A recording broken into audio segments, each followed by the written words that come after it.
안녕하십니까. 오늘은 색깔이 아롱다롱 단풍 든 것 같습니다. 요즘 저는 주일마다 영육간에 축복이 내려지는 곳을 찾아다니고 있습니다. 그래서 저번에도 천안교회에 갔더니 말씀으로 영적인, 그리고 또 체육대회 야유회로 또 육적인, 그래서 항상 주님과 함께하는 축복들이 넘치는 곳으로 또한 인도해 주시고 있기에 더욱더 감사합니다. 그런데 육적인 곳에 또 맛있는 음식도 준비되어 있기에 또 기대가 됩니다. 그런데 그 기대에 앞서 말씀에 대한 기대부터 먼저 해주시며 오늘 시작하면 어떨까 싶습니다. 기도로서 오늘 말씀 시작하겠습니다. 은혜와 사랑이 많으신 하나님, 감사를 드립니다. 저희들에게 허락하신 구원, 그 속에 주님이 부어주신 사랑이 있습니다. 그리고 저희와 함께 하시는 주님이 계십니다. 구원받은 저희를 통해서 이루고자 하시는 주님의 뜻도 있습니다. 그러나 그 일을 감당하기에 저희들 너무 부족하기에 오직 주님께 의지하고 주님께 구하며 나아가고자 합니다. 오늘 또 이 자리에 불러주신 주님, 또 말씀으로 주님의 뜻을 온전히 마음속에 품으며 먼저 구원받은 전주교회 형제자매님들, 주님 안에서 하나 되어 나가고자 합니다. 주님께 하나 될 때 또한 저희를 귀하게 사용하시는 주님, 그래서 이 전주지역에 이뤄진 영혼들을 구원받게 해주시는 주님, 부족한 저희지만 주님과 함께할 때 더 크신 주님의 능력과 지혜가 저희들에게 있음을 알기에 오늘 또 주어지는 시간들, 주님과 함께하는 시간들이 온전히 주님께 맡기고 또한 주님께서 인도하심을 마음속에 바라고 구하는 저희들이 되기를 온전히 구하옵니다. 그래서 이 지역에 날로 주님의 역사가 이루어질 수 있도록 도와주시기를 부탁드립니다. 오늘도 계획되어져 있는 모든 행사 가운데에서도 주님께서 인도하여 주셔서 저희들 마음속에 영육간에 주님이 주시는 그 축복들 온전히 모두가 누리는 귀한 하루로 주님 인도하여 주시기를 부탁드립니다. 오늘 또 말씀을 허락해 주셨기에 이 말씀을 통한 이 시간들 온전히 주님께서만 나타나기를 간절히 바라옵니다.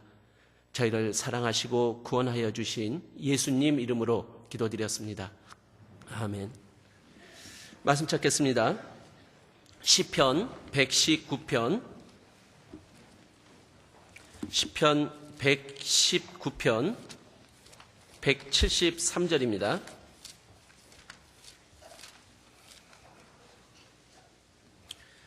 시편 119편 173절입니다. 예, 같이 읽겠습니다. 내가 주의 법도를 택하여 싸우니 주의 손이 항상 나의 도움이 되게 하소서. 예, 다시 한번 인사드리겠습니다. 광주교회에서 교제 나누고 있는 조영팔 형제입니다. 그래도 예의를 지켜주셔서 감사합니다. 예, 이름은 본명입니다. 근데 아까도 말씀해 주시는데 용팔이라고 그러면은 어감이 이상해도 영팔이라고 그러면 어감은 괜찮습니다. 그래서 한 번 들으면 안 잊어버리는 이름이기에 꼭 이름을 밝히고 기도 부탁을 드립니다. 그래서 전도인은 성도분들의 기도로 쑥쑥 커가는 자리라고 봅니다. 그래서 아이고 저 양반 이름 참 웃기네 그러면서 기도 한번 더 해주시기를 부탁드립니다. 우리에게 참 칭찬의 말들이 자주 전해지시죠? 그런데 칭찬의 말들이 전해질 때 어떻게 반응하십니까? 두 가지로 반응을 한다라고 하더라고요. 아이고 오늘은 자매님들 유난히 이쁘시네요. 그러면 뭐라고 반응하세요? 제가 원래 그래요 이럽니까? 그런데 보통 두 가지로 반응을 한다라고 합니다. 아우 아니에요. 자, 이분의 마음속에는 아마 겸손의 마음이 들어있지 않을까요? 그런데 또 어떤 분은 그 말을 들을 때 감사합니다. 이렇게 대답을 한대요. 그 두 반응에도 차이는 분명히 있죠. 근데 첫 번째 반응은 어찌 보면 나 중심적이죠. 나는 겸손합니다. 나는 그런 말을 들을 자격이 없습니다 하면서 나의 입장만을 얘기하는 거죠. 그런데 감사합니다 그 말 속에는 상대방의 행위와 나를 향해서 보여주신 그 모습 속에 대한 사실 상대방에 대한 또 다른 반응이 나오는 게 감사합니다라는 말씀이 아닐까 싶어요. 그래서 누군가가 이 세상에서 가장 아름다운 말 뭘까요? 지금 답 가르쳐 드렸는데요. 예, 같이 한번 얘기해요. 이 세상에서 가장 아름다운 말. 예, 그 말이 이 세상에서 가장 아름다운 말이랍니다. 이 땡땡 울리는 종 있죠? 근데 그 종은 울리기 전까지는 종이 아니래요. 그런데 누군가가 또 이런 말을 하더라고요. 축복은 감사하다라는 말을 하기 전까지는 축복이 아니랍니다. 하나님은 우리들에게 참 수많은 축복들을 우리들에게 내려주고 계셔요. 그런데 서로 다른 옷을 입고 우리에게 나타날 뿐이잖아요. 그런데 그것을 우리가 감사할 수 있다면 하나님의 축복을 우리가 비로소 느끼는 것이 아닐까 싶습니다. 그래서 항상 감사하는 우리의 마음이 된다면 하나님의 축복을 우리는 더욱더 느껴가는 우리가 되지 않을까 싶습니다. 자, 본문으로 들어갑니다. 오늘은 바쁩니다. 왠지 아시죠? 예, 오늘은 즐거운, 아니죠? 이렇게 얘기하면 안 되는데, 예, 말씀이 일찍 끝나는 날입니다. 시편 119편 173절 말씀입니다. 내가 주의 법도를 택하였사오니 주의 손이 항상 나의 도움이 되게 하소서. 자, 우리들에게는 많은 상황들이, 많은 사건들이 또한 우리의 삶들이 계속해서 진행돼 갑니다. 그런데 진행으로 끝나는 게 아니라 그 가운데 우리들로 하여금 또한 선택을 하게 만드는 일들이 계속 벌어지게 됩니다. 그런데 과연 나는 무엇을 선택할까요? 우리에게 주어지는 많은 상황들 속에 나의 선택, 그런데 그 선택이 올바른 선택이 되기를 우리는 바라고 있지 않습니까? 그래서 오늘 성경 말씀 속에서 그 선택에 대한 하나님의 말씀들을 우리가 알아보고자 합니다. 그런데 지금 읽은 말씀 속에 분명히 우리가 선택해야 될 것이 무엇인지를 하나님은 말씀으로 알려주고 계십니다. 뭘까요? 주의 법도. 바로 하나님의 말씀입니다. 왜 우리가 하나님의 말씀을 선택해야 되느냐? 그 뒤에 하나님의 약속이 있기 때문에 그렇습니다. 하나님의 약속은 뭐냐? 주의 손이 항상 나의 도움이 될 수 있기 때문에요. 우리가 살아가는 삶 속에 주님의 도움이 없다면요. 그런데 주님의 도움이 항상 나에게 주어질 수 있다면 그것이 비결이 뭐냐? 바로 내가 무엇을 선택하느냐에 달려있다라는 겁니다. 바로 하나님의 말씀이요. 제가 사실은 저의 삶을 한번 뒤돌아봤습니다. 그리고 저에게도 수많은 선택해야 될 일들이 진행이 됐습니다. 그런데 그렇게 잘한 선택은 없어도 그래도 잘한 선택을 한 3가지는 꼽아봤어요. 그랬더니 첫 번째가 뭐였냐면은 제가 외모가 키가 좀 작죠. 예, 좀 70이 안 됩니다. 근데 제가 왜 이렇게 키가 작냐면은 못 먹어서 그렇습니다. 그런데 제가 한 운동을 한 8, 9년 정도 했어요. 근데 어떤 운동을 했냐면은 체급 운동을 했습니다. 그러니까 한 달이면 한 20일을 밥을 못 먹었죠. 왜냐하면 체중을 조절하느라고요. 근데 지금은 그거 상관없이 먹다 보니까 지금 이 모습이 됐는데 예전의 모습은 이렇지 않습니다. 그런데 그 운동을 한 8, 9년 동안 진행하면서 진짜 하고 싶지 않다.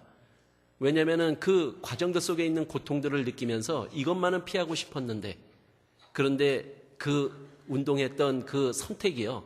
지금은 저에게 인내라고 하는 것, 참을 수 있는 것, 그리고 목표를 향해서 나갈 수 있는 나의 마음을 다스려주는 그 결과로 나왔기에 지금은 저에게 가장 탁월한 선택 중에 하나였다라고 분명히 말씀드릴 수 있습니다.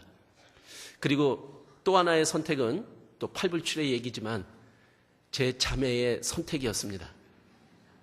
왜냐하면 저의 자매가 구원을 먼저 받고 저로 하여금 하나님을 알게 하고 하나님의 사랑을 받아들일 수 있도록 해준, 그 나를 인도해준 바로 저의 자매에 대한 선택. 탁월한 선택 이것보다 없을 것 같습니다. 저희 자매가 이 말을 들어야 되는데요. 그래서 하나님을 알게 됐습니다. 그리고 하나님의 사랑을 품었기에 더욱더 감사드릴 수밖에 없었잖아요. 그리고 세 번째로 든다면은 사실은 제가 이 전도인의 길을 걷게 된 겁니다. 그런데 세 가지 다 어떤 면에서는 썩 내키지는 않았습니다. 이 말은 저희 자매가 들으면 안 되는데요. 왜냐? 그러한 부분들이 사실은 부담이나 여러 가지 책임들을 동반하고 있기에, 그리고 육신적인 부분들과 항상 좀 대적하기에 그러한 부분들이 썩 내키지는 않았습니다.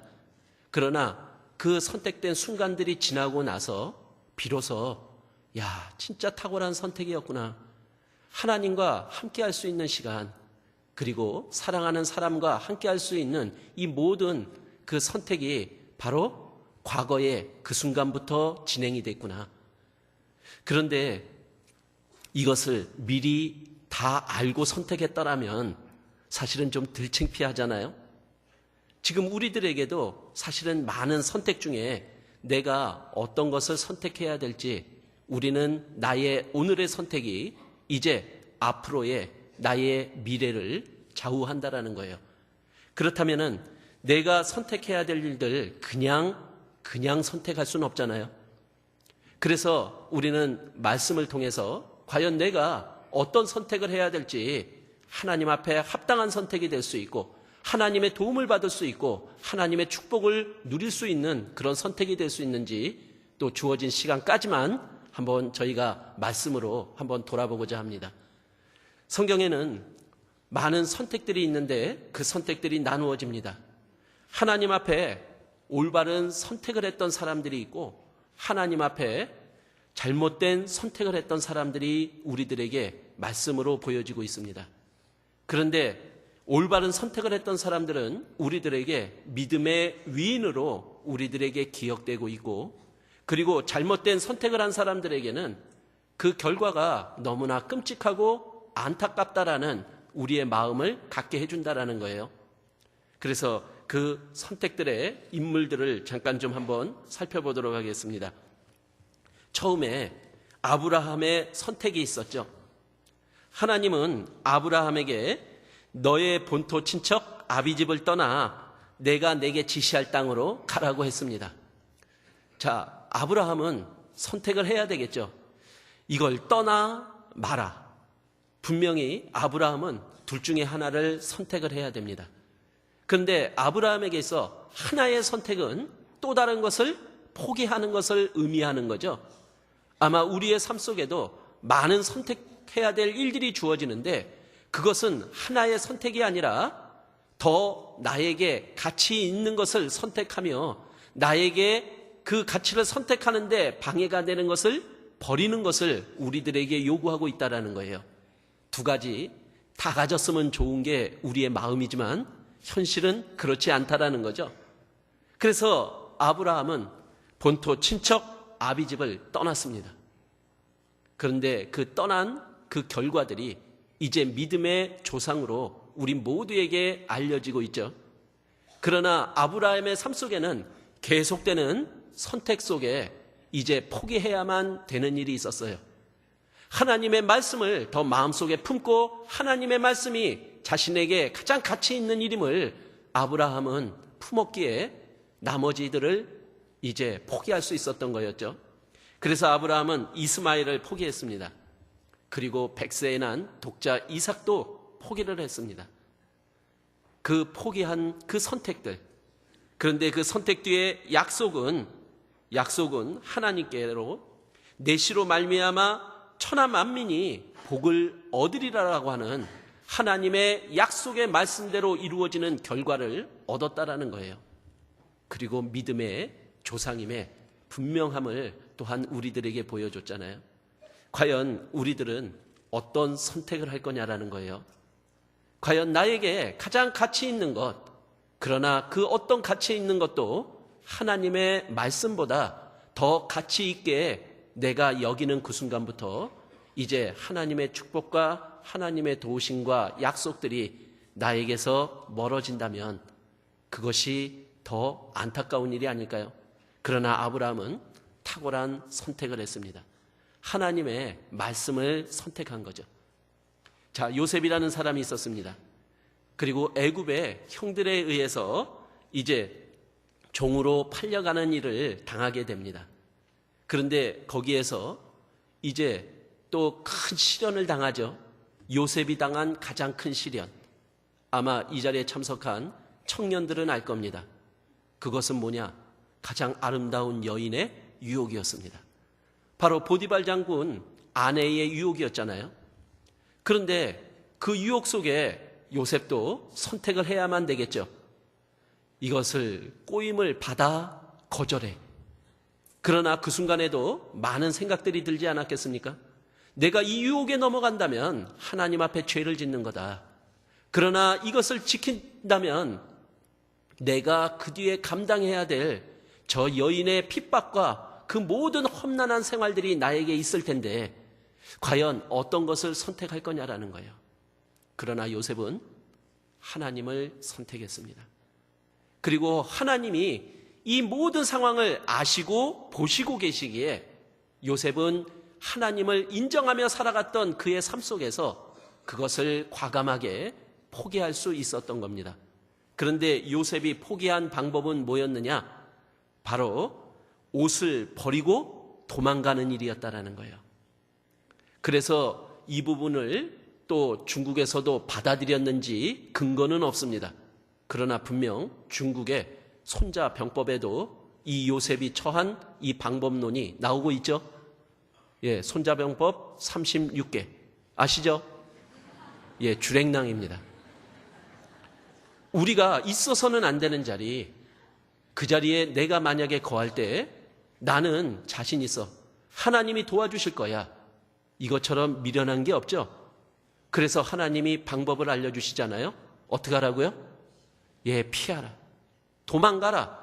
그게 부끄러운 게 아니라 하나님을 인정하는 나의 마음이고 하나님 앞에 가장 합당한 선택이었다라는 것, 그것을 또한 요셉을 통해서 우리들에게 알려주고 있잖아요. 여호수아는 무엇을 선택했습니까? 내가 섬겨야 될 자가 누구냐? 그 섬겨야 될 자를 여호수아는 분명하게 선택했죠. 오직 나와 내 집은 여호와를 섬기겠노라고요. 나의 마음속에 과연 내가 섬겨야 될 대상이 흐트러지지는 않습니까? 많은 세상의 유혹과 그리고 시간이 지남에 따라서 또한 내가 섬겨야 될 대상이 나의 선택에서 말씀에서 벗어난다면 그것만큼은 우리가 피해야 될 일 아닐까요? 가장 훌륭한 선택을 했던 믿음의 위인이 있었죠. 히브리서 11장 24절입니다. 히브리서 11장 24절.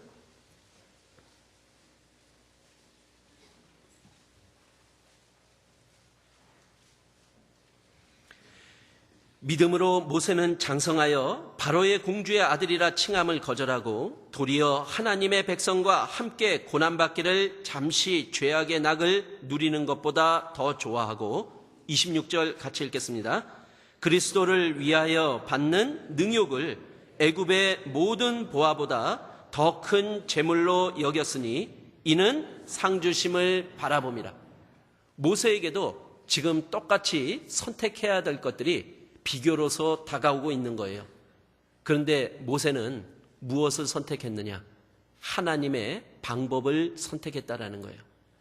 세상에 누리고자 하는 많은 것들을 다 누릴 수 있는 상황이 있었습니다. 그러나 그것이 하나님의 방법이 아니었다라는 거죠. 하나님의 방법은 이 세상에서 고통과 시련일 수도 있다라는 겁니다. 그러나 모세는 영원한 천국의 소망이 있었고 그곳에서 하나님이 상 주심이 있다라고 하는 그 사실을 믿음으로 하나님의 방법을 선택했다라는 거예요. 지금 내가 선택해야 될 일들 속에 하나님은 나에게 요구하고 있는 거죠. 바로 모세가 선택한 방법처럼 하나님은 나에게 뭘 요구하십니까? 모세는 이런 선택을 할 수 있었던 근거가 뭐였습니까? 전주교회는 이게 답을 잘 안 해주시네요. 우리 광주교회 은정의 어르신들은 안 물어주면 섭섭해해서 제가 버릇이 돼서 그렇습니다. 그런데 24절 그 첫 말씀이 방법을 우리에게 알려주시잖아요. 뭘로요? 믿음으로요. 우리가 하나님 앞에서 올바른 선택을 하려면 우리가 준비되어야 될 것들이 있는 거죠. 그것이 하나님은 믿음이라고 이야기를 합니다. 우리들에게 하나님에 대한 올바른 믿음이 있다면 과연 우리 앞에 펼쳐져 있는 것들 속에 무엇이 더 중요하고 무엇이 더 가치 있는 것이고 내가 무엇을 선택해야 될지 하나님은 그 믿음으로 우리를 선택하게 해준다라는 거예요. 그런데 내가 선택해야 할 일들은 예고 없이 찾아온다라는 거죠. 그러면 예고 없이 찾아오는 것에 내가 선택을 하려면 평소에 내가 그 믿음을 준비하고 있지 않다면, 나의 삶이 믿음의 삶이 되지 못한다면 우리는 또한 잘못된 선택을 할 수도 있다라는 겁니다. 우리에게 분명한 믿음이 있어야 되지 않아요? 하나님은 어떤 분이다. 그리고 내가 바라보고 살아가야 될 그 소망은 바로 천국에 있고, 그리고 그 천국에서 상주기를 기다리고 계시는 바로 하나님이 계시다. 우리는 그 부분에 대한 믿음만큼은 우리 마음속에 확실해야 되지 않을까요? 그 믿음을 가지고 나갈 때 우리는 분명 올바른 선택을 할 수 있을 거다라고 봅니다. 사도 바울도 분명히 선택을 했습니다. 근데 사도 바울은 어떻게 했느냐? 빌립보서 3장 13절 말씀 잠깐 보겠습니다. 빌립보서 3장 13절 말씀입니다.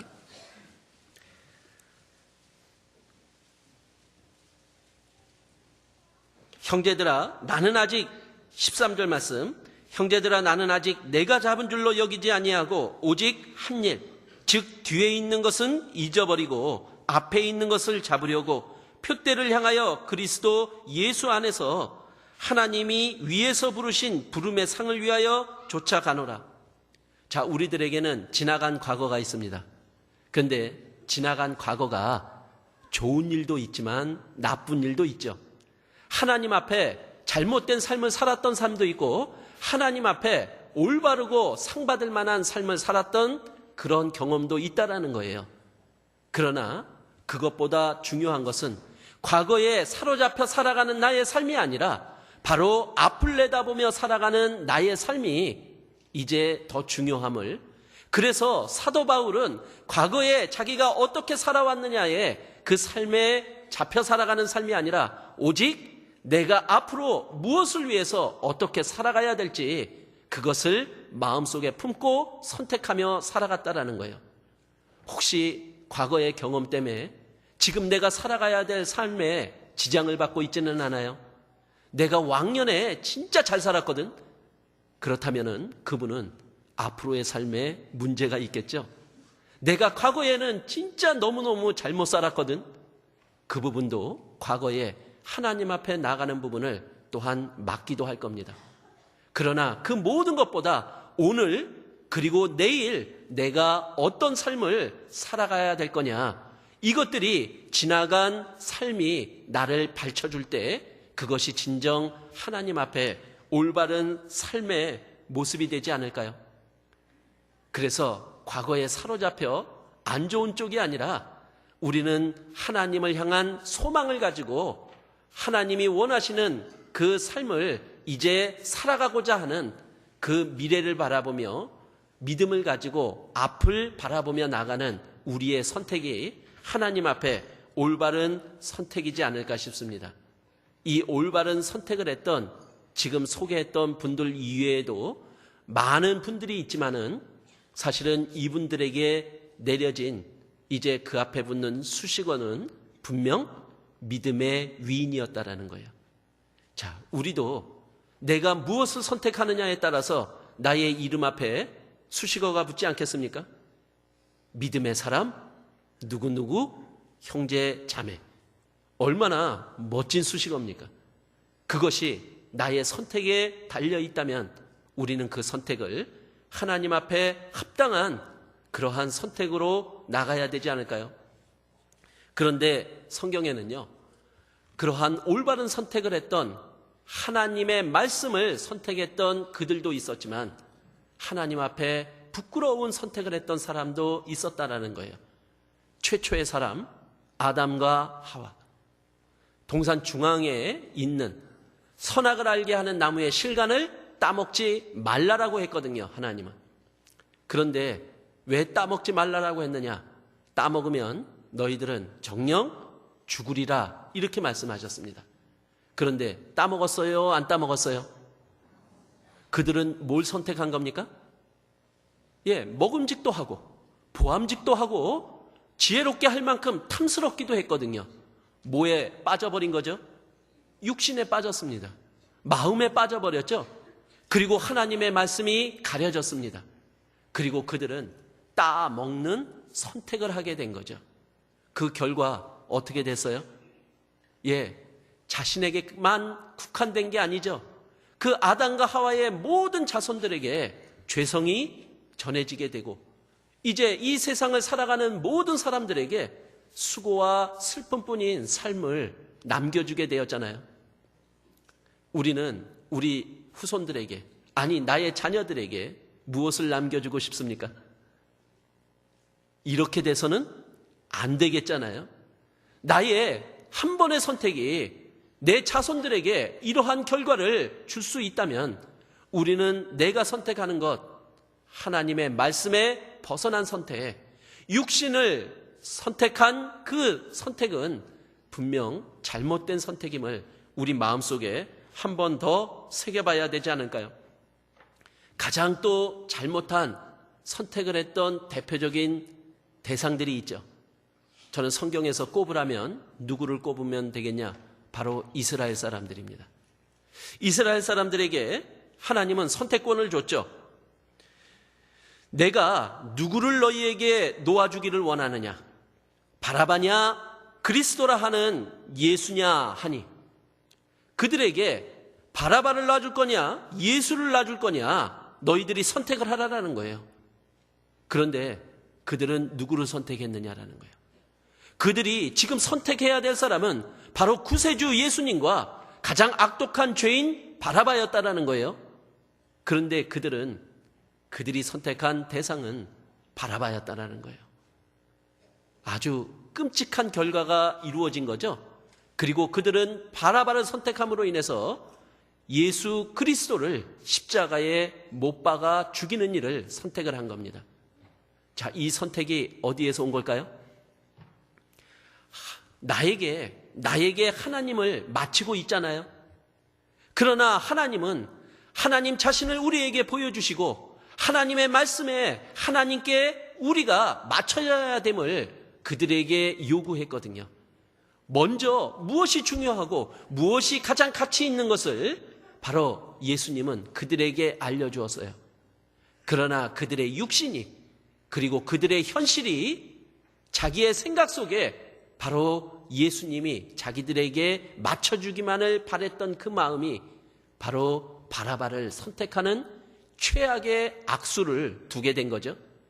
그리고 그 피를 우리와 우리 자손에게 돌릴지어다 했던 그 끔찍한 피해 역사, 환난의 역사가 그들의 선택으로 인해서 결정이 되었다라는 것, 너무나 비참하지 않습니까?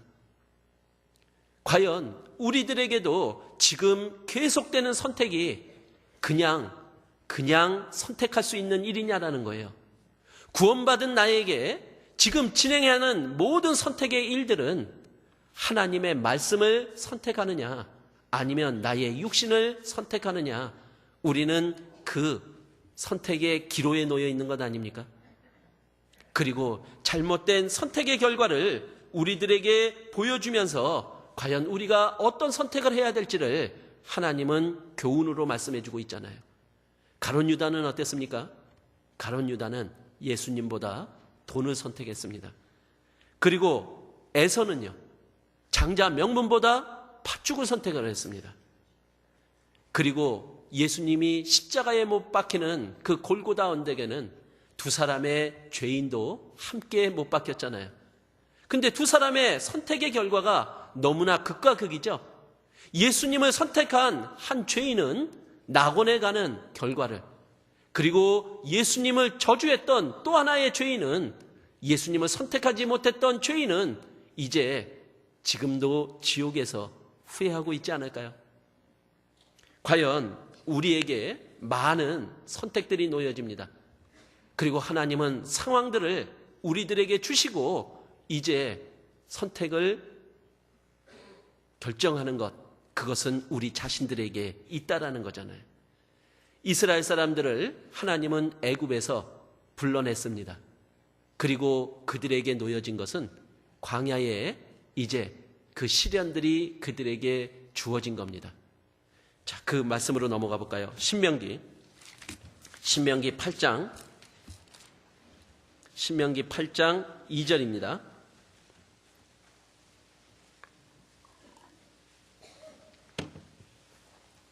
신명기 8장 2절. 내 하나님 여호와께서 이 40년 동안에 너로 광야의 길을 걷게 하신 것을 기억하라. 이는 너를 낮추시며 너를 시험하사 내 마음이 어떠한지 그 명령을 지키는지 아니 지키는지 알려 하심이라. 너를 낮추시며 너를 줄이게 하시며 또 너를 알지 못하며 내 열조도 알지 못하던 만나를 내게 먹이신 것은 사람이 떡으로만 사는 것이 아니요 여호와의 입에서 나오는 모든 말씀으로 사는 줄을 너로 알게 하려 하심이니라. 그들에게 놓여져 있는 이 광야의 40년 시간들, 그런데 그것은 쉬운 일은 아니었어요. 그런데 그 시간이 허락된 목적은 분명하였다라는 거예요. 왜 하나님은 이 과정을 허락하셨느냐? 2절 말씀에 이렇게 되어 있죠. 내 마음이 어떠한지, 그 명령을 지키는지 아니 지키는지, 그 상황들이 이스라엘 사람들에게 주어졌습니다. 그리고 이스라엘 사람들은 분명히 선택을 해야 됩니다. 하나님이 원하는 명령을 지킬 거냐 아니면 아니 지킬 거냐. 지금 우리가 구원받은 이후에 우리의 삶도 지금 진행이 되고 있어요. 그리고 많은 광야의 길들을 우리는 이 삶 속에 걷고 있는 거죠. 어떤 분에게는 병이라고 하는 광야의 길, 어떤 분에게는 물질적인 어려움의 광야의 길, 어떤 분들에게는 극복하지 못할 전도해야 될 강팍한 이뤄진 영혼들이 또 그 광야의 길일 수 있다라는 겁니다. 그런데 그 중에 하나님은 나에게 분명히 원하시는 말씀과 삶을 주고 있다라는 거예요. 그런데 내가 이제 선택을 해야 된다라는 겁니다. 내가 하나님의 명령을 지킬 건지 아니 지킬 건지 이제 내가 선택할 수밖에 없다라는 거예요. 그런데 그때 나의 선택에 대한 기준이 분명하지 않는다면 우리는 그 선택이 잘못될 수도 있다라는 거죠. 그리고 그 잘못된 선택은 어쩌면은 우리가 평생 후회할 수도 있다라는 겁니다. 그래서 하나님은 우리에게 그 선택의 기준, 그것만큼은 분명하게 우리 마음속에 한번 새겨봐라. 그래서 우리들에게 처음 읽은 말씀으로 다시 한번 돌아가 보겠습니다. 시편 119편 173절 말씀. 예, 같이 읽겠습니다. 내가 주의 법도를 택하였사오니 주의 손이 항상 나의 도움이 되게 하소서. 내가 선택해야 될 기준, 그게 뭐라고요? 주의 법도요. 하나님의 말씀이라는 거예요. 이것을 선택하는 순간 이제 하나님의 도움, 그리고 예수님의 도움이 나를 인도해 줄 거다. 우리는 그 약속의 말씀을 믿음으로 갖고 나가야 된다는 거죠. 그런데 우리들에게 이제 선택해야 될 순간들이 계속해서 들이닥칠 텐데요. 그때 우리가 그 선택의 기준, 그 주의사항들을 조금 우리가 마음속에 한번 성경에 기록된 예들을 보며 우리가 마음속에 새겨본다면 선택할 때 도움이 되지 않을까 싶습니다. 가끔 저희들이 상담을 받다가 보면은 제일 많은 상담 중에 하나가 구원에 대한 의심을 가지고 옵니다. 다는 안 그렇지만 또 많은 부분에 이유가 뭐냐? 사실은 자기를 바라보면 구원받은 것 같지가 않아요. 야, 네가 구원받았는데 어떻게 너 그렇게 살 수 있니? 그러면서 그 구원에 대한 의심을 가지고 그러한 이유로 오시는 분들이 참 많은 부분을 차지합니다. 그러나 정작 구원은 자기의 모습이 아니라 말씀으로 우리가 구원을 받는 거죠. 그러면 결국 우리가 바라봐야 될 것은 뭐냐? 나를 바라보느냐? 아니면 구원자이신 예수님을 바라보느냐? 우리는 그 차이가 너무나 다른 결과를 가져오지 않을까요? 그래서 우리는 항상 나 자신을 바라보기보단 주님을 바라보며 나아갈 때 내가 어떠한 상황인지 존재인지를 우리는 분명히 알 수 있지 않습니까? 성경에 가롯 유다가 나오죠. 근데 가롯 유다는 예수님을 은 30에 팔았습니다. 그런데 은 30에 팔고 가만히 있지는 못했죠. 죄책감이 들었습니다. 네가 어떻게 예수님을 3년 반이나 쫓아다녔는데 예수님을 그것도 은 30에 팔아? 아마 분명 가롯 유다는 너는 인간도 아니야. 너는 살 가치조차 없어. 그래서 이제 이 가롯 유다는 그 죄책감을 벌기 위해서 그것을 회복하기 위해서 어떻게 했느냐? 받았던 은 30을 돌려주는 일을 했어요. 그래도 그 마음은 회복되지가 않아요. 그래서 결국 가롯 유다가 선택한 것은 자살이었다라는 거예요. 너무나 끔찍하지 않습니까? 그런데 또 하나의 사람이 있잖아요. 베드로. 근데 이 베드로가 사실은 가롯 유다와 비교를 하면 그렇게 더 나쁘면 나빴지 동정받을 만하지는 못하다라는 거예요. 왜냐? 이 베드로는 예수님을 3번이나 마지막에는 저주하면서 부인했던 자였다는 거예요. 그런데 앞에 이런 말이나 안 했으면 좀 봐줄만 합니다. 내가 죽을지언정 내가 주님을 부인하지는 않겠다라고 다짐까지 했던 베드로였어요. 그런데 그런 베드로가 정작 상황이 주어지니까 그것도 한 번도 아니고 2번도 아니고 3번째는 저주하며 부인하는 베드로가 되었던 거예요. 그런데 베드로가 어땠을까요? 꼬끼요 뭐가 울었어요? 닭이 울 때 예수님의 말씀이 자기의 가슴을 찔렀어요. 그때 바로 베드로가 보여준 모습은 눈물이었습니다. 예수님을 부인했던 자기의 모습이 그렇게 괴로울 수 없잖아요. 여기 계신 분들 예수님 부인하며 살아보셨습니까? 상황 속에 예수님을 부인했던 경험들 있으십니까? 그때 참 즐거우셨다면 진짜 확인해 봐야 됩니다. 그러나 우리에게는 예수님을 부인했을 때 오는 그 괴로움을 사실은 우리는 누구나 구원받은 자라면 느낄 수밖에 없다라는 거예요. 자, 베드로도 그 눈물로 그 괴로움을 말씀 속에 표현해 줬습니다. 그런데 그 예수님이 십자가에 못 박혀 돌아가시고 난 이후에 베드로의 마음속에 박혀진 것들이 그리고 생각나는 것들이 있었던 것 분명하지 않았겠어요?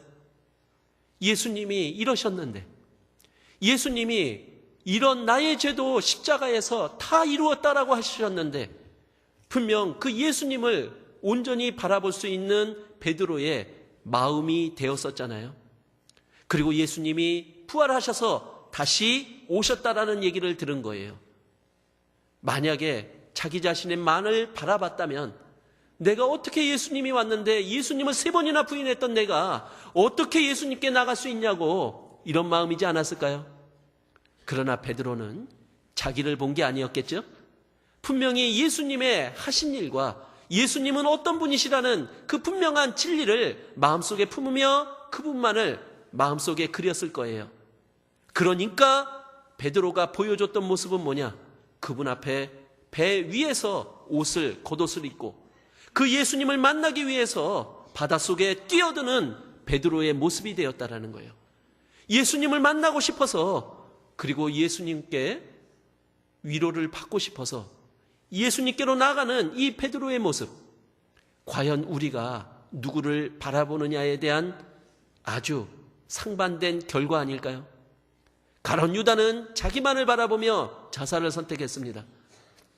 그러나 베드로는 주님을 바라보며 주님께 나아갔을 때 이제 주님에 대한 사랑의 확인을 통해 주님의 귀한 일꾼으로 바뀌어지는 일들이 벌어진 것 아닙니까? 과연 우리가 누구를 바라보며 선택해야 될지 우리에게 놓여진 거다라는 거예요. 과연 나는 어떤 선택을 할 거냐? 나를 바라보는 선택이 아니라 바로 예수님을 바라보는 선택을 해야 될 것임을 하나님은 우리들에게 두 사람을 통해 알려주고 있는 것 아닐까요? 우리들에게는 많은 상황들이 또 노출이 됩니다. 그런데 우리가 선택을 할 때 이 상황만을 바라보느냐, 아니면 이 상황 뒤에 있는 하나님의 뜻을 우리가 올바로 하나님의 말씀을 붙잡고 선택하느냐, 결과가 너무 틀리지 않아요? 가나안 땅을 하나님은 약속해 주셨습니다. 그리고 그 가나안 땅에 12명의 정탐꾼이 선택되어져서 그곳에 들어갔습니다. 그런데 그 가나안 땅에 들어간 12명이 이제 다른 모습으로 나뉘어지잖아요.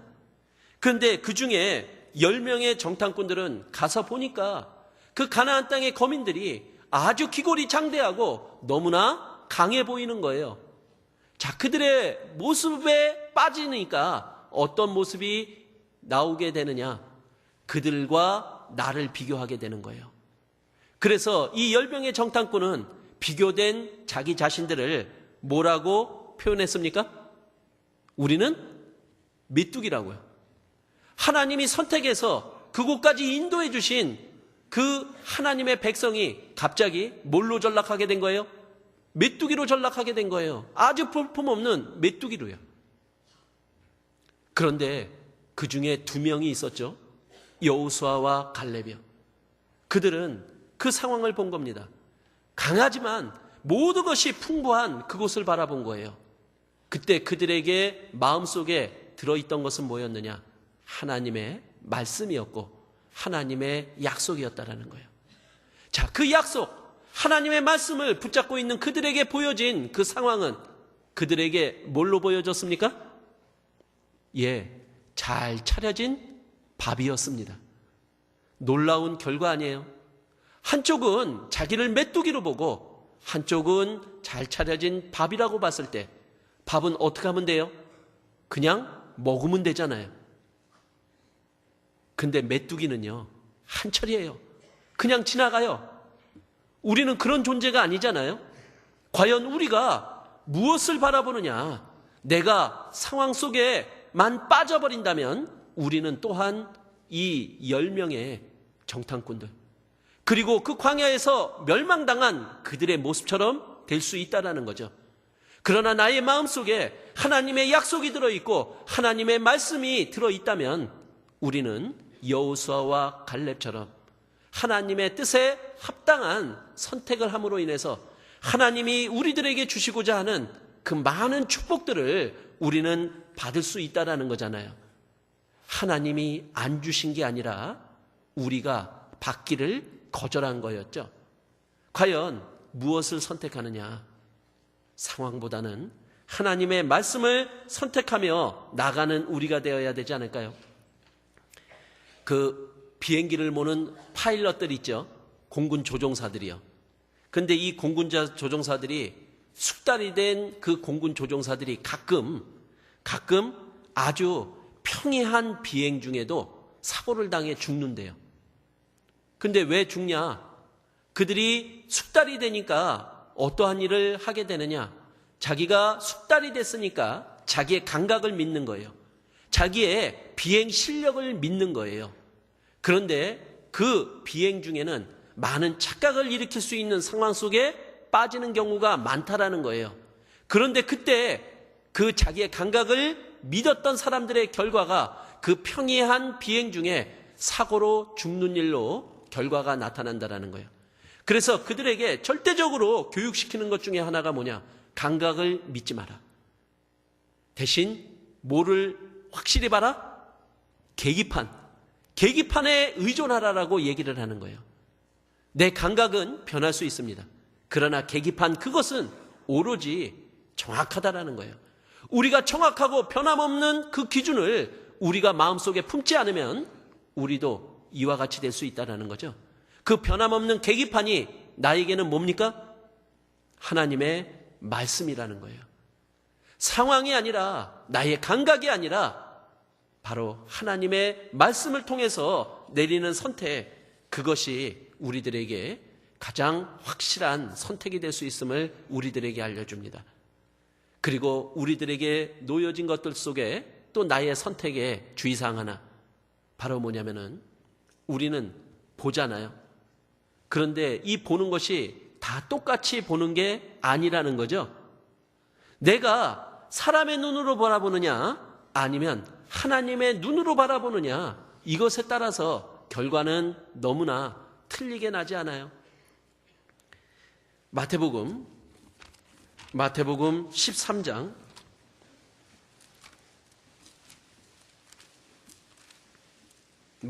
13장 24절입니다.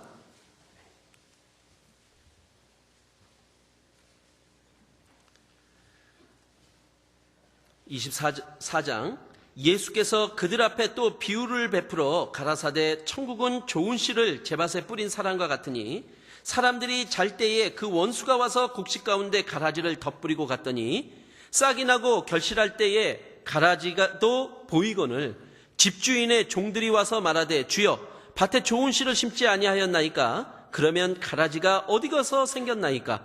28절에요. 주인이 가로되 원수가 이렇게 하였구나. 종들이 말하되 그러면 우리가 가서 이것을 뽑기를 원하시나이까? 29절 주인이 가로되 가만두어라. 가라지를 뽑다가 곡식까지 뽑을까 염려하노라. 지금 밭에 곡식을 거두려고 곡식을 씨를 뿌렸는데 거기에 곡식만 자란 게 아니라 모두 같이 자랐어요? 가라지도 같이 자란 거예요. 그런데 지금 보는 눈이 틀리죠? 자, 종들은 그 밭 속에 그 해야 될 일 위주 쪽에 종들의 눈에 보인 거는 뭐만 보였어요? 가라지에 대한 처리 부분만이 지금 들어오게 되는 거예요. 그런데 주인의 눈에는요? 주인의 눈에는 뭐가 보여요? 그 곡식이 보이는 거예요. 우리는 전체적으로 봐서 무엇이 중요한지 그리고 무엇이 더 가치 있는지 주인의 눈을 가지고 바라봐야 되지 않을까요? 자, 요셉이 종으로 팔렸습니다. 그리고 하나님의 말씀대로 요셉이 바로 애굽의 총리가 됐어요. 그런데 그 요셉을 종으로 팔았던 형들이 이제 곡식을 구하러 그 애굽에까지 오게 돼서 요셉을 만나게 된 겁니다. 그런데 그 자기를 팔았던 요셉의 마음이 어땠을까요? 그 형들이 자기를 팔므로 인해서 13년 동안이나 되는 그 기간 동안 겪었던 그 모든 고통과 아픔들이 다 기억에 올라오지 않을까요? 그 순간 어떤 마음이 드시겠어요? 저걸들을 죽여 말어, 이런 마음 아닐까요? 그런데 바로 요셉은 그 순간에 자기 인간으로서 육신의 눈을 가지고 그들을 본 게 아니죠. 그리고 요셉은 하나님의 눈을 가지고 지금 벌어졌던 모든 상황들을 바라본 거예요. 그리고 요셉은 결론을 내린 겁니다. 근데 그 결론을 내리기 전에 요셉이 했던 일은 뭐냐? 대성통곡하는 일들이 일어났던 거예요. 왜죠? 육신을 이기기 위한 몸부림 아닐까요? 왜? 육신을 가지고 있기 때문에요. 자기를 팔았던 형들에 대한 마음이 있었잖아요. 그러나 그 마음보다 더 우선해야 될 것이 무엇이냐? 그것은 바로 하나님의 뜻이었던 거예요. 그 대성통곡하며 자기의 육신을 이기며 나온 요셉이 그 형들에게 했던 말이 있는 거잖아요. 나를 형들이 파는 게 아니다. 하나님이 나를 먼저 보낸 거다라고요. 요셉은 분명 하나님의 뜻 속에 하나님의 말씀을 품고 그 모든 삶을 이겨냈던 믿음의 위인에 분명합니다. 그리고 요셉의 눈은 분명 하나님의 눈을 가지고 살았던 삶이었음에 분명하다라는 거예요. 왜냐? 하나님은 요셉을 애굽의 총리로 세우는 거가 하나님의 목적은 아니었어요. 하나님은 요셉을 애굽의 총리로 세워서 그 다음에 하나님을 나타내는, 그 다음에 진행해야 될 하나님의 뜻을 성취해가는 일들이 또 요셉에게 주어졌기 때문에 그렇습니다. 근데 그때 만일 요셉이 육신의 눈으로 그 부분을 선택했다라면 이제 그 뒤에 일어날 일 끔찍하지 않습니까? 그래서 요셉은 하나님의 눈을 가지고 선택했던 그 결과로 이제 하나님을 나타내는 일들이, 그리고 또 이스라엘의 역사가 쓰여지는 일들 속에 바로 하나님이 함께 하셨음을 모든 사람들에게 알리는 아주 유용한 도구로 사용되고 있지 않습니까? 과연 내가 어떤 눈으로 바라보느냐, 그것에 대한 선택이 이제 우리들에게 주어질 겁니다. 그리고 우리는 이제 겉으로 드러난 것을 보느냐, 아니면 하나님의 마음, 중심을 가지고 바라보느냐, 이 부분에 대한 결과가 너무 틀리겠죠. 하나님은 사무엘에게 사울의 뒤를 이어 기름 부을 자를 사무엘에게 찾으라고 요구했습니다. 그래서 이 사울이 기스의 아들들을 이제 찾으러 간 거죠. 그리고 그 아들들을 쭉 봤습니다. 그런데 그 선택해야 되는 그 순간에 바로 사무엘은 겉보기가 괜찮은 쪽을, 외모를 중심으로 선택하는 일들이 벌어지게 된 거잖아요. 그런데 하나님은 그것이 아니었던 거예요. 그래서 사무엘에게 유명한 말씀을 남겨주시죠. 사람은 외모를 보거니와 나 여호와는 뭐를 본다고요? 중심을 본다고요. 그렇다면 우리도 이제 하나님처럼 봐야 되지 않을까요? 내가 외모를 보고 선택할 게 아니라 중심을 보고 선택을 해야 될 거다. 형식적인 것에서 벗어나서 이제 그 중심, 하나님의 말씀이 담겨져 있는 그 중심에 대한 선택이 이제 나에게 놓여져야 될 거 아니냐라는 거예요. 자, 사울왕도 하나님께 이제 버림을 당했습니다. 그런데 그 버림을 당하는 일들이 어디에서 빚어졌냐라는 거예요. 그런데 블레셋과의 전투에서요, 하나님의 도움을 받아서 그 전쟁을 승리로 이끌려고 했습니다. 그래서 하나님께 제사를 드리려고 했던 거예요. 그런데 제사를 드리는 제사장이 제 시간에 오질 않는 거예요. 그래서 사울이 선택한 것은 뭐였느냐? 바로 자기가 직접 그 제사를 드리는 일을 했던 거예요. 자기의 자리를 벗어났죠. 우리들에게도 하나님이 나를 선택하셨고 나의 있는 위치를 또한 정해주셨습니다.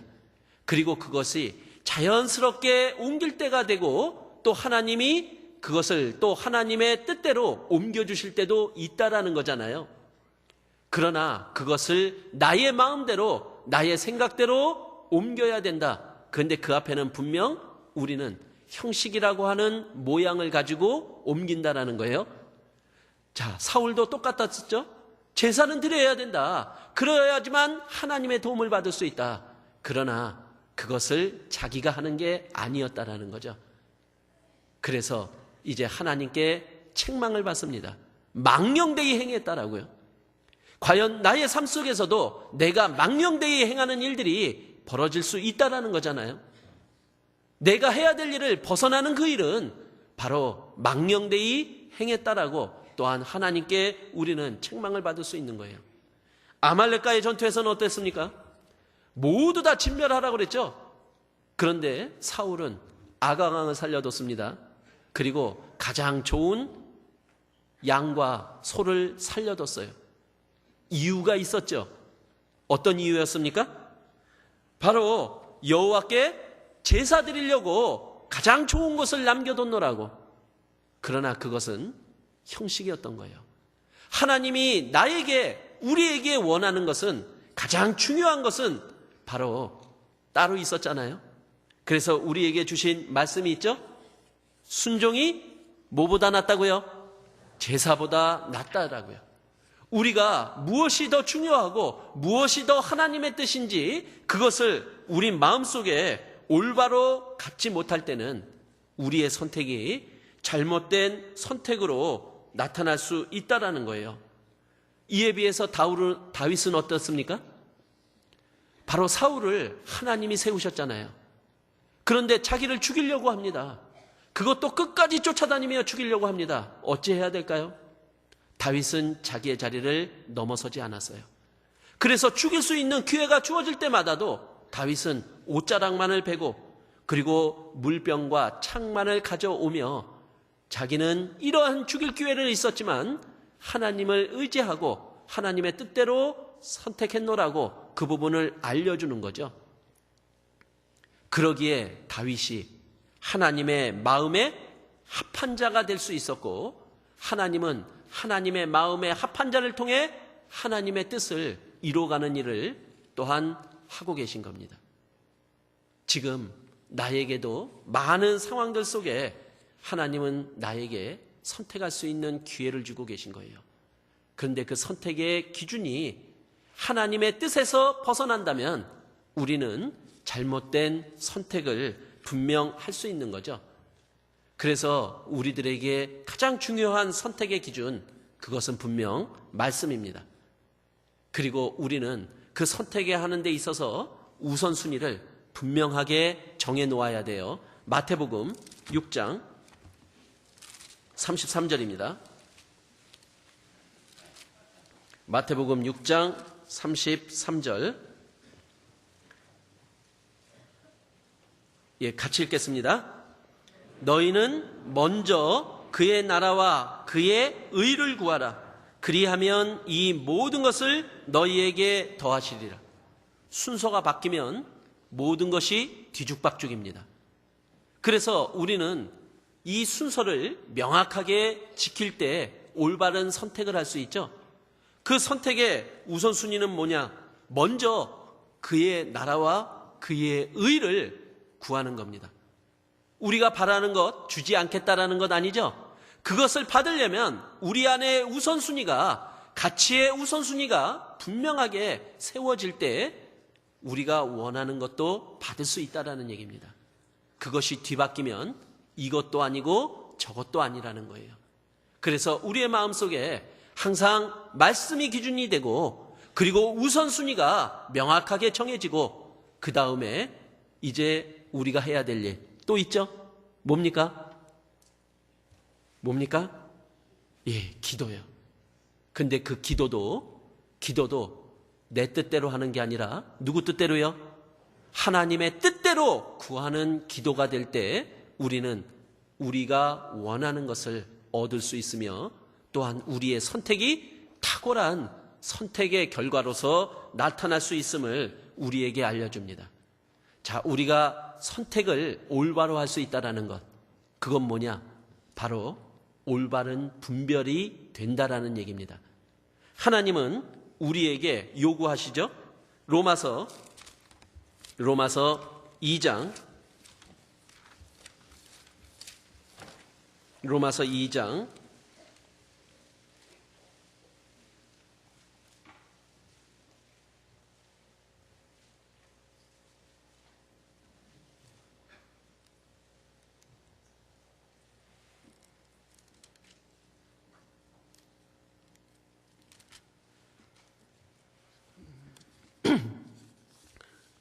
로마서 12장이네요. 제가 잘못 봤습니다. 로마서 12장 2절. 같이 읽겠습니다. 너희는 이 세대를 본받지 말고 오직 마음을 새롭게 함으로 변화를 받아 하나님의 선하시고 기뻐하시고 온전하신 뜻이 무엇인지 분별하도록 하라. 자, 이 분별이 되면 선택도 올바른 선택이 될 수 있겠죠. 그런데 이 분별이 되면 우리가 또 혼동될 수 있는 게 하나가 있어서 주의사항 마지막으로 하나 전합니다. 우리가 분별이 될 때 자칫 우리는 판단이라는 것과 혼동이 될 수 있어요. 그런데 그 판단은 우리의 것이 아니죠. 분별은 분명 하나님께서 우리에게 요구하시는 겁니다. 그래서 내가 무엇을 선택해야 될지, 그러지만 그렇다고 판단하는 것, 이것은 우리가 해야 될 일이 아니라 그것은 하나님께 속한 거잖아요. 근데 구별이 되세요? 분별과 판단이 구별이 되세요? 자, 누군가가 이렇게 적어놨는데 저는 되게 공감을 했습니다. 자, 판단. 나에게 혹시 잘못하는 사람이 있습니다. 나를 힘들게 하는 사람이 있습니다. 그러면 어떻게 합니까? 만나기가 싫어요. 그리고 마음속에 뭐가 올라와요? 미움이 올라와요. 그럼 요건 뭐죠? 요건 판단이랍니다. 그런데 그러한 상대방이 나에게 닥칠지라도 내 마음속에 상대방을 향한 기도가 올라오고 그리고 사랑스럽고 아름답게 봐야지 하는 마음이 올라오면 이거는 분별이랍니다. 과연 우리에게 벌어지는 많은 일들 속에 우리는 자칫 선택이라고 하는 것, 분별이라는 것을 통해서 자칫 판단으로 빠질 우려도 있다는 거죠. 그때 우리의 중심을 한번 올바로 잡아보시죠. 그래서 계속되는 기도로 그리고 하나님의 마음과 말씀의 기준이 되어서 벌어지는 모든 것들을 우리가 받아들인다면 그것은 판단이 아니라 분명 분별로서 우리 모두가 더 사랑할 수 있는 그러한 모습으로 나타나지 않을까 싶습니다. 오늘 오후에 준비되어 있는 이제 영적인 하나님의 공급을 받았다면 오후에는 또 육신적인 하나님의 공급을 통해 영육간에 오늘 하나님의 축복을 마음껏 누리는 오늘 하루가 되었으면 합니다. 기도로서 말씀 마치겠습니다. 은혜와 사랑이 많으신 하나님, 감사를 드립니다. 항상 저희들에게 모든 상황들을 통해 주님의 뜻을 알려주시는 주님, 그 뜻들을 또한 저희의 생각이 아니라 하나님의 뜻과 눈과 귀와 마음으로 받아들일 수 있는 저희들이 되기를 바랍니다. 오늘 또 저희에게 허락하신 말씀들을 통해 주님 앞에 저희들의 모습을 돌아보며 가장 합당한 저희들이 되기를 바랍니다. 그리고 영육간에 모든 것을 채워주시는 주님, 또 이후 오후 시간에 준비되어 있는 행사들을 통해 더욱 형제자매님들과 연합하여 동거하는 가장 아름다운 모습들이 또한 저희들에게도 허락되어 즐길 수 있도록 주님께서 안전하게 지켜주시고 인도하여 주시기를 온전히 구하옵니다. 그리고 이제 저희들에게 하나님이 맡겨주시는 영적 전쟁, 그 복음 전하는 일에 더욱더 하나가 되어 그 일 감당할 수 있도록 하나님께서 도와주시기를 간절히 부탁드립니다. 저희를 사랑하시고 구원하여 주신 예수님 이름으로 기도드렸습니다. 아멘. 399장 찬송하시겠습니다.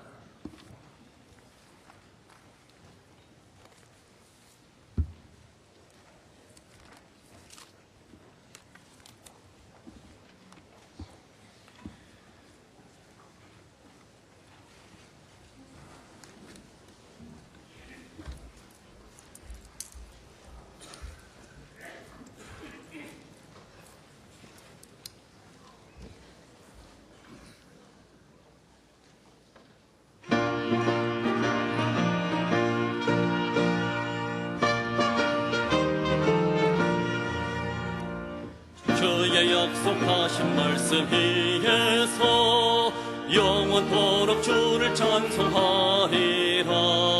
소리 높여 주께 영광 돌리며 약속 믿고 굳게 서리라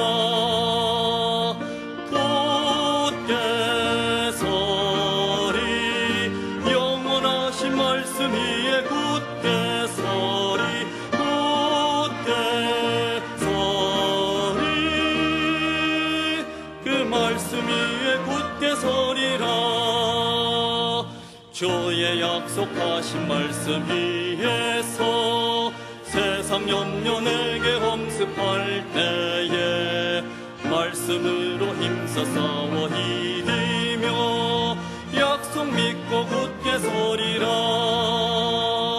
굳게 서리 영원하신 말씀 위에 굳게 서리 굳게 서리 그 말씀 위에 굳게 서리라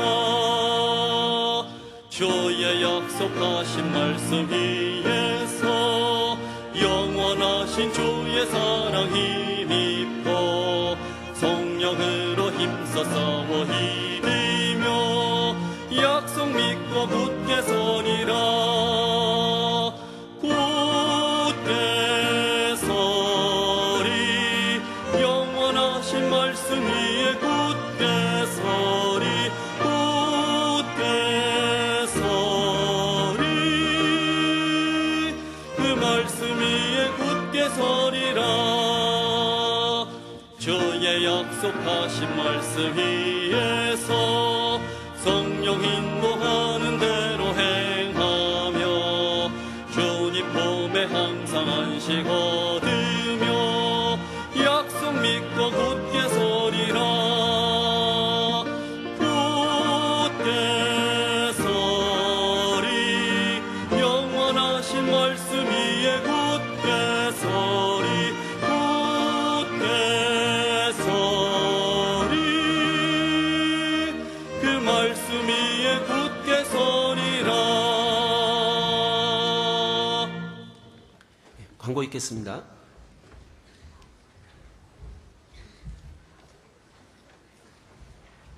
예, 안녕하세요. 예, 오늘은 야외 교재 및 체육 교재가 있는 날입니다. 광고도 좀 짧은 것이 좋겠죠.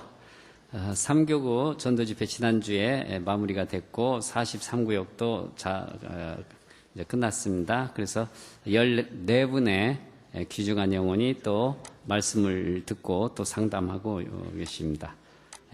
내일부터는 6교구 전도집회가 심덕기 집사님 댁에서 이무엘 목사님 인도로 저녁 7시 반에 시작이 되겠습니다. 송천동 센트럴 파크입니다. 그리고 53구역 집회는 김일곤 형제님 댁 우성 중산타운 아파트에서 김남일 전도사님 인도로 7시 반에 시작이 되겠습니다. 그 다음 주에는 어머니의 낮 집회가 화요일부터 계획이 되어 있습니다.